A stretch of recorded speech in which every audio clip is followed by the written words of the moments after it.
Hello friends, ओम श्री गणेशाय नमः। आप सभी का स्वागत है आपके अपने यूट्यूब चैनल पर। फ्रेंड्स, आज हम आपको इस वीडियो में बताने जा रहे हैं नवरात्रि पर कन्या पूजन की विधि और कन्याओं को क्या उपहार देने चाहिए। फ्रेंड्स, वीडियो शुरू करने से पहले आपसे रिक्वेस्ट है, अगर आप हमारे चैनल पर नए हैं और आपने अभी तक चैनल को सब्सक्राइब नहीं किया है तो प्लीज सब्सक्राइब कीजिएगा चैनल को, साथ ही प्रेस कीजिएगा बेल आइकन को, जिससे नए वीडियो से रिलेटेड नोटिफिकेशन आपको तुरंत प्राप्त हो सके। और वीडियो पसंद आने पर वीडियो को लाइक और शेयर जरूर कीजिएगा और कमेंट बॉक्स में जय माता दी जरूर लिखिएगा। नवरात्रि में कन्या पूजन का विशेष महत्व माना जाता है। बिना इसके नवरात्रि पूजा या व्रत पूरा नहीं माना जाता है। नवरात्रि में माँ दुर्गा की विधि विधान से पूजा कर अष्टमी तथा नवमी की तिथि के दिन 9 कन्याओं का पूजन कर उन्हें भोग लगाया जाता है। धर्म ग्रंथों के अनुसार 2 साल से लेकर 10 साल तक की कन्याओं को माता का स्वरूप माना गया है। नवरात्रि में आप 1 से लेकर 9 कन्याओं का पूजन कर सकते हैं। 1 कन्या की पूजा से ऐश्वर्य की प्राप्ति होती है, 2 कन्या की पूजा से भोग और मोक्ष, 3 कन्या की पूजा से धर्म अर्थ व 4 की पूजा से राज्य पद, 5 की पूजा से विद्या, 6 की पूजा से 6 प्रकार की सिद्धि और 7 की पूजा से राज्य, 8 की पूजा से संपदा और 9 की पूजा से पृथ्वी के प्रभुत्व की प्राप्ति होती है। कन्या पूजन अष्टमी या नवमी किसी भी दिन किया जा सकता है।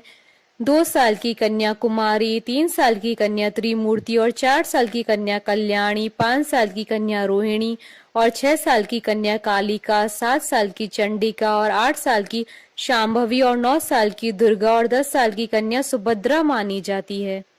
नवरात्र के दौरान सभी दिन 1 कन्या का पूजन होता है, जबकि अष्टमी और नवमी पर 9 कन्याओं का पूजन किया जाता है। 2 वर्ष की कन्या के पूजन करने से घर से दुख और दरिद्रता दूर हो जाती है। 3 वर्ष की कन्या के पूजन से घर में धन धान्य की भरमार रहती है, वहीं परिवार में सुख और समृद्धि आती है। 4 साल की कन्या के पूजन से परिवार का कल्याण होता है, वहीं 5 वर्ष की कन्या के पूजन से व्यक्ति रोग मुक्त रहता है। 6 साल की कन्या के पूजन से विजय और विद्या और राज्य योग मिलता है और 7 साल की कन्या के पूजन से घर में ऐश्वर्य की प्राप्ति होती है और 8 साल की कन्या के पूजन से सभी कार्यों में विजय मिलती है और 9 साल की कन्या के पूजन से शत्रुओं का नाश होता है और असाध्य कार्य भी पूरे हो जाते हैं और 10 साल की कन्या के पूजन से भक्तों के सारे मनोरथ पूर्ण होते हैं। कन्या पूजन के विषय में कथा मिलती है कि माता के भक्त पंडित श्रीधर की कोई संतान नहीं थी। एक दिन उन्होंने नवरात्र में कुंवारी कन्याओं को आमंत्रित किया। इसी बीच माँ वैष्णो कन्याओं के बीच आकर बैठ गई और सभी कन्याएं तो भोजन करके और दक्षिणा लेकर चली गई, लेकिन माता रानी वहीं बैठी रही। उन्होंने पंडित श्रीधर से कहा कि तुम एक भंडारा रखो और उसमें पूरे गांव को आमंत्रित करो। इसी भंडारे में भैरवनाथ भी आया और वहीं उसकी अंत का आरंभ हुआ। माँ ने भैरवनाथ का अंत करने के साथ ही उसका उद्धार भी किया।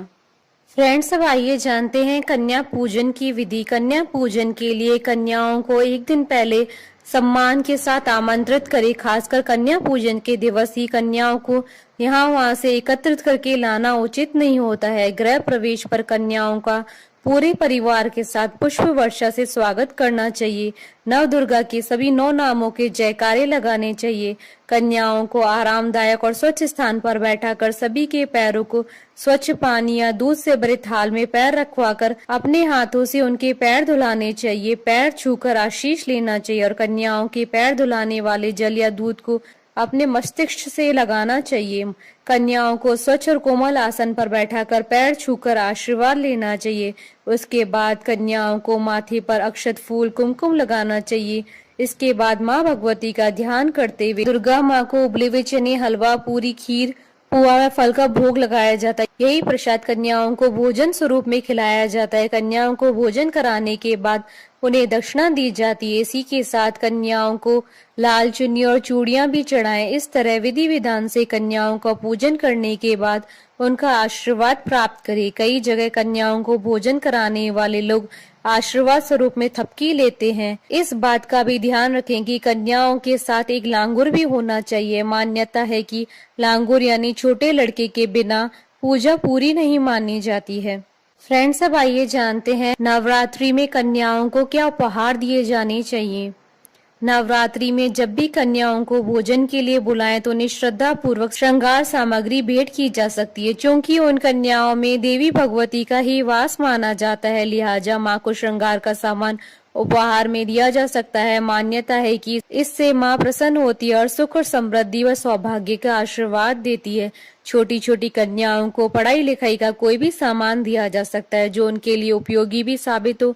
उनकी उम्र के लिहाज से कोई भी किताब, कॉपी, पेंसिल, रंग दिए जा सकते हैं जिसे वो प्रसन्नता से ग्रहण करेंगी। ऐसी मान्यता है कि जब भी कन्याओं को विदा किया जाता है तो उन्हें चावल दिए जाते हैं। शादी के बाद भी विदाई के दौरान लड़की को हाथ में चावल देकर ही विदा किया जाता है। इसलिए माना जाता है कि नवरात्रि में जब बाल कन्याएं घर में आए तो उन्हें चावल उपहार स्वरूप दिए जा सकते हैं। इससे आपका घर धन धान्य से भरपूर रहेगा और घर में संपन्नता बनी रहेगी। चांदी का सिक्का देना भी कन्याओं को काफी शुभ माना जाता है, लेकिन अगर सामर्थ्य न हो तो कन्याओं को इच्छा अनुसार 5, 11, 21 या 101 रुपए भी दिए जा सकते हैं। माँ को लाल रंग अति प्रिय है, इसलिए बाल कन्याओं को भोजन के बाद लाल रंग के वस्त्र उपहार में दिए जा सकते हैं। खास तौर पर लाल रंग की चुनरी, जिसे ओढ़कर वो कन्याएं काफी प्रसन्न होती हैं। इससे श्रद्धालुओं को माँ का आशीर्वाद प्राप्त होता है। हमारे साथ इस वीडियो में अंत तक बने रहने के लिए आपका धन्यवाद। ओम श्री गणेशाय नमः। जय माता दी।